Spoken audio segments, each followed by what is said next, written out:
On the issue of the Palestinian state, I would ask the gentleman that posed the question, the beginning question should be, do the Palestinian people deserve a state? It's not about the Palestinian leadership.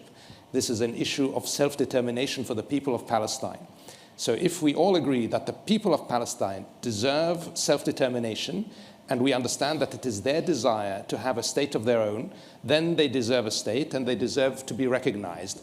How they are governed is up to the Palestinian people, and how we deal with them then is a reflection of whether or not that government is responsible and is able to live up to its responsibilities to its neighbors. And in that regard, I would point out that the Palestinian Authority, with all of the challenges that have been put in its place, with all of the difficulties that it has to deal with, and stipulating that it is an imperfect authority, has lived up to its responsibility to Israel, its main responsibility to Israel, which is providing security.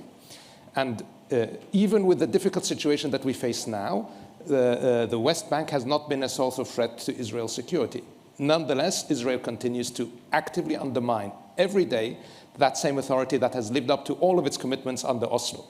At the same time, when we see what happened in Gaza, it has been well reported, including in Israeli media, that it was a policy of the Israeli government to continue to empower Hamas's control of Gaza as a way of undermining the prospects for a two-state solution. This is quite clear. So what I would say is that the surest path to address not just the rights of the Palestinian people, but also the legitimate security concerns of Israel and the opportunities that exist for a fully integrated Israel in the region, is through an establishment of the Palestinian state. And that pathway to a Palestinian state puts a responsibility on the Palestinians for ensuring good governance of the territories they control, but also puts a responsibility on us as the international community, and especially those that advocate for a Palestinian state, to ensure that that Palestinian state lives up to its responsibility to its people and to its neighbors. And that will certainly not be an easy task, but it is a necessary task, because if we say